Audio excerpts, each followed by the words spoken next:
gang, what's up? Hope everybody's doing well out there today, and much appreciated you guys tuning in here to another edition of Intuitive Angling. Today we're going to be talking about why December 21st is such a special day in bass fishing and why it's really critical that this date is here and how it's going to affect your fishing moving forward over the next couple months. So before we get into it, I just wanted to share with you guys, if you haven't had a chance, guys, check out this Bridgeford Sweet Baby Ray beef jerky, man. This stuff is just freaking the most awesome boat food that you'll ever have. It is all American made. They make the jerky out of the choice pieces of beef. I've been to the plant to see how they do it. It's the same type of beef that you look like you'd cook for a $50 pot roast. I mean, it's incredible, good cuts of meat. Like I said, all American made company. They're great supporters of the sport of bass fishing. They make a lot of our MRE components for the military also. It's just a great American company, great product, guys. So check them out if you get a chance. You can get them at like any Walmart, through the checkout counters at Walmart, and you guys will definitely love them. Okay, guys, December 21st, man, what is the significance of that? If you guys don't know, it's the winter solstice. And the winter solstice in the northern hemisphere, it's the shortest day of the year, December 22nd. December 23rd, I'm sorry, December 21st this year. It changes a little bit, a day or so every year, but December 21st today is the shortest day of the year. Tomorrow, our days start getting almost 2 minutes longer per day. This is the time of year where the sun is the sun in the northern hemisphere is it's at its farthest southerly angle. That's why it's the shortest day of the year. And in the southern hemisphere, it's at the highest point up there, so they have the longest day, just across on the other side of the planet. So what does this mean for bass fishing? Guys, if you guys have watched the channel much, you guys know that I talk a lot about bass behavior and reasons fish bite and reasons for their moods and personality. And a lot of that has to do, you hear me talking a lot about the length of the daylight hours. Like, in the fall time of the year, the daylight hours are getting shorter. In the spring and the early summer, they're getting longer.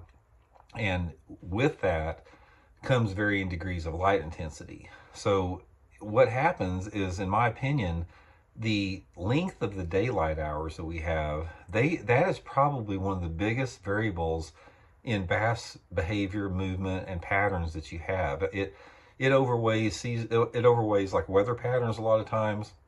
It overweighs, different water clarity situations. It overweighs, just a wide range of environmental weather conditions. So how do you take advantage of that?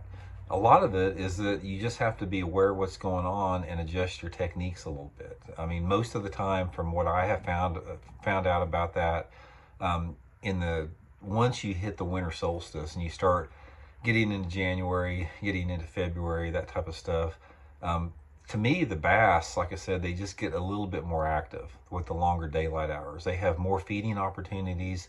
Bass are sight feeders for the most part.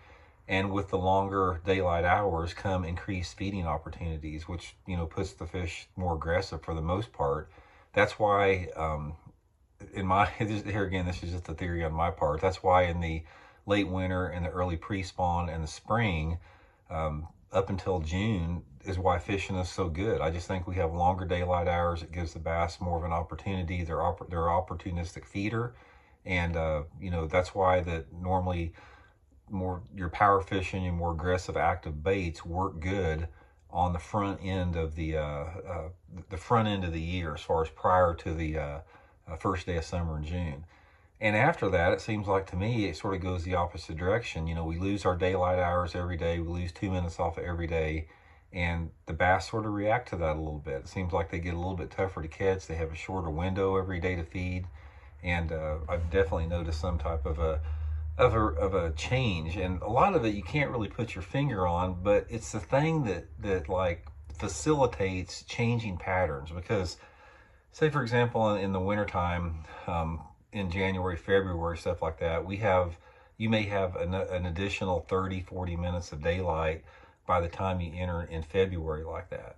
And every time that you have that increased daylight hours, it changes a pattern. It changes where the bass move from a winter pattern into a pre-spawn pattern into a spring pattern.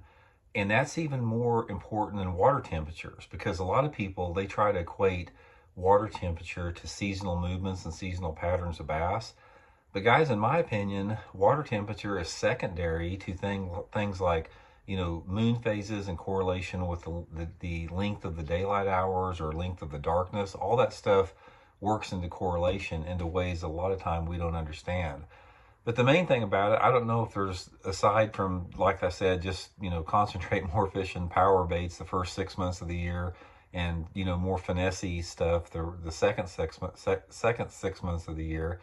Other than that, just be aware that daylight hours have a lot to do with the changing patterns and seasonal movements of fish, probably more than anything else. I'll give you guys a good example about it. It's like here in Missouri, for example, the bass normally spawn in April here. And the exact week of April depends on a lot of different factors, as far as the specific week where most of the heavy spawning takes place. But what happens, there's always a segment of the bass that spawn here in Missouri in like the first, no later than the second week of April. I don't care if the water temperature is in the 50s, there's still some bass spawning. Say for example, we've had a real, bad cold snap for a couple weeks, and it's April 10th, and the water temperature is 55 degrees, which you wouldn't consider spawning temperatures for largemouth. There still will be some bass spawning because the daylight hours on an instinctual primal level get those fish spawning. And that's one of the things you really got to pay attention to when you're talking about length of daylight hours is the movement and the personality of the fish with that. So anyway, just a few thoughts on there. Just, I don't know if anybody's got the answer to that. Just sort of the theory I was going to share with you guys. I've never heard anyone really talk about it in any type of expert context. I don't know if there is an expert context. That's just sort of been my observation of it. So hope you guys enjoyed it, and we'll talk later. See you.